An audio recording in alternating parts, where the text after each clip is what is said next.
So tell me, Mintat Mike, how good do you think the video's going to do tonight? I compute that your video shall do quite well tonight, young Paul. Oh, I wouldn't call me young Paul. Neither would I.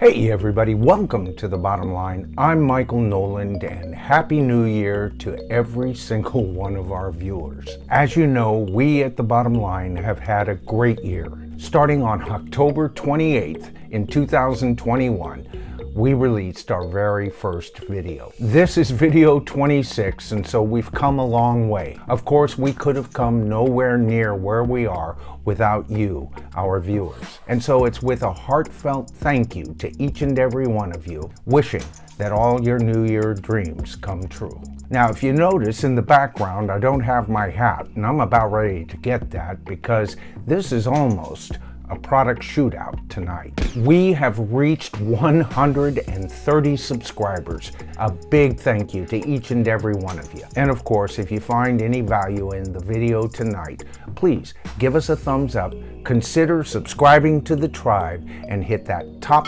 bell notification, and you'll be notified of all future videos. Now, tonight's not exactly a product shootout, I would say, but it's close enough. I'm going to keep my hat available if you don't mind. So let's go ahead and visit Apple's website, shall we? Okay, so we're going to take a look at the HomePod Mini. Now, if you've seen any of our past videos, you know that I've had the HomePod Mini from my very first video. And I bought these with the hope that they would help me set up a more smart home environment. Now, the HomePod Mini, by its very name, indicates that there must be a larger HomePod, right? Well, there used to be. Apple has discontinued their HomePod and instead has replaced it with the HomePod Mini. Now, there's no doubt the HomePod was a very expensive option, but it was an option that provided superior sound, superior volume, and a wonderful smart home experience. Now, to me, the HomePod was exactly what Apple's all about. They made a superior speaker. In my opinion, it buried everything on the market, but in the end,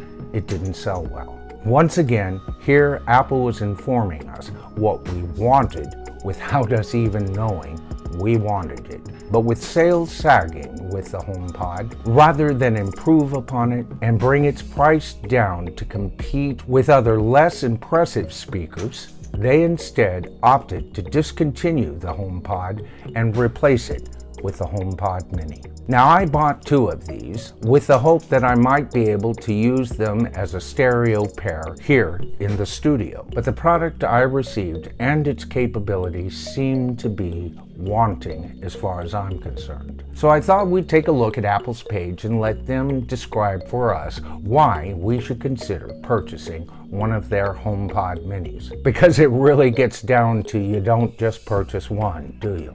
And we're going to discuss exactly why. So let's put this down just for a moment and let's take a look at Apple's website, shall we? Well, here we can see it comes in colors. Isn't that wonderful? Muted though they be, and orange instead of red. Now, there are no further improvements to these HomePod Minis over this HomePod Mini. That's it.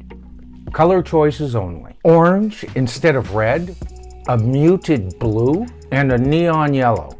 All right, I could think of a couple of uses for a neon yellow, but pumpkin orange?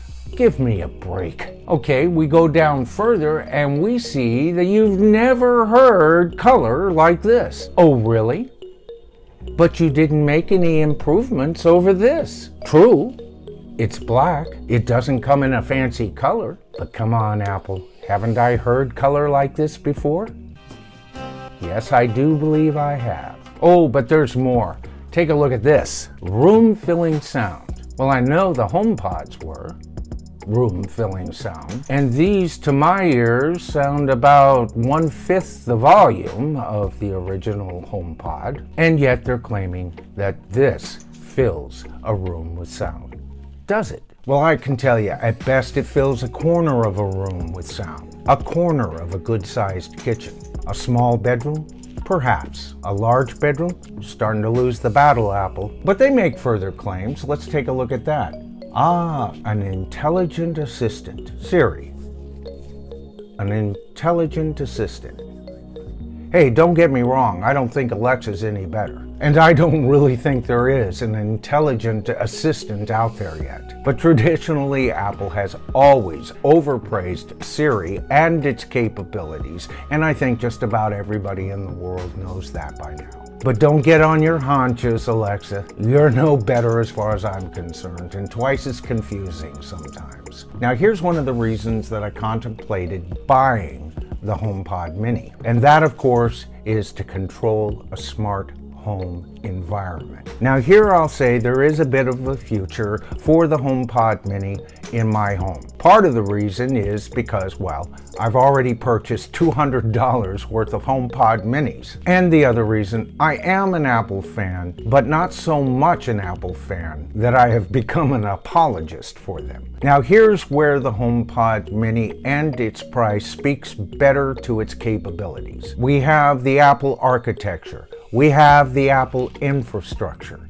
And if you're comfortable with that, the HomePod Mini is ready to serve. Its capabilities as an intercom system, wonderful. And Siri, of course, though a doofus, is getting better, and there are some nice, handy commands that you can give it as you're driving home to turn on the lights, turn on the heater, get that television started, and be ready for you when you get home. So what's to complain about, right? How about $100 per speaker? Similar speakers, though not quite as nice, go for as little as $29.99. And basically, they handle everything that a HomePod Mini can handle. Do they sound quite as nice? No. But do the HomePod Minis sound all that nice? They sound all right for very low-powered speakers. And when you play rock and roll on them, it sounds more like elevator music than anything else. But I do have to say Vivaldi sounds pretty good on them. Now, in my home, for us to take full advantage of these speakers, we would have to have a minimum of 6 of these. And as I've mentioned to you before, we at the Bottom Line are a budget YouTube studio. My 2020 A12Z chipped iPad is my sole computing device. My camera is my iPhone 13 Pro Max. I've improved that lens by adding a Kaiko 0.75 wide-angle lens that I got from B-Script, of course, and a better picture altogether. But let's go a little bit further and explore why Apple would want us to buy this product. Works seamlessly with the iPhone. When it works seamlessly with the iPhone, it works seamlessly with the iPhone. When it doesn't work seamlessly with the iPhone, it doesn't work seamlessly with the iPhone, okay? Privacy and security, of course, that's one of the main reasons that I choose Apple, and that indeed is one of Apple's strengths. And then 5 bold colors, we've already discussed whether they're bold or not. Muted blue is not a bold color to me. And orange, you want bold. Offer red. Now, as far as sound, they say their sound is nothing short of amazing. Well, there is a kernel of truth to that. It's just that you have to stand so near to them to get that amazing sound. Their total volume is easily absorbed in a large room. We have a Yamaha sound bar in our front room that you can hear throughout the house. It cost us $250, and I will compare that Yamaha soundbar to a multitude of HomePod Minis. Now, I could see these working even in a large apartment, but as soon as you get into a larger home with a larger room and more room to absorb that sound, the HomePod Mini sound starts to diminish quite rapidly at that point. Now, I am amazed with some of the technology that has come along with the HomePod Mini, and I have to admit, the design is bold, and they have put a lot of thought into the construction of this speaker. But boundary-pushing computational audio is nothing more than a pre-mix, a smiley-faced EQ to make the masses happy. A serious audiophile would have trouble with these speakers. Now, I do love the aspect that if you've got the sound going, it picks up your voice and can carry out your commands. Some of the lesser priced speakers don't do so well, but I can't help but feel that for the same $200 that I paid for these two HomePod Minis, I could arm a 2-story, 3-bedroom house fully with $29.99 counterparts that work pretty much as well. Now, one of the things is they say is the HomePod Mini is designed to fit anywhere into the house. Well, yeah, they're so small you could fit them anywhere into a Volkswagen too. You see, the original HomePod, though much larger, much more expensive, could fit anywhere in a house as well. So to me, this is nothing but remarketing an old speaker with a speaker 1/5 as good, and basically claiming it's pretty much a full replacement for what came before. Of course, they go on to further explain that a whole mess of these are going to solve every problem you have in your home. This is about the third time they've rehashed the same old remark in their marketing here, right? We've already talked about Siri. Siri not only doesn't do everything like there's nothing to it, Siri pretty much does nothing like there's nothing to it, if you ask me. Somebody give Siri a smart pill, please. Apple, you can't afford to send Siri to college?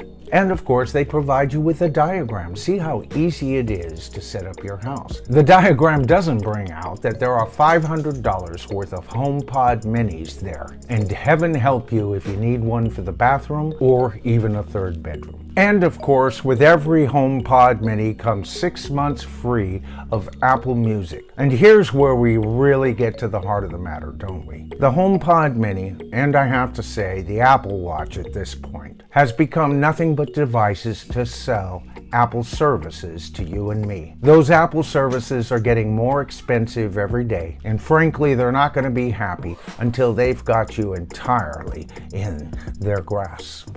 If you watched any of my videos, you know I'm an Apple fan, but I'm not an Apple sycophant. Apple has managed to become a $1 trillion company based mainly on their services now. And this is where each and every one of us has to ask ourselves some hard questions. And of course, as far as I'm concerned, Apple computing devices are the best that anyone has to offer. But the more and more that Apple muzzles their devices, it really chafes my hide. iPads with an M1 that should be able to do much more than they are right now. But the more these products are tethered to their services, the more I become concerned. Now, before we're done tonight, I did want to highlight another Spigen product. Now, I mentioned this product before, but it was underneath my HomePod Mini. And here it is, a HomePod Mini stand designed so that you can use it traditionally or even tilt it a bit if you want.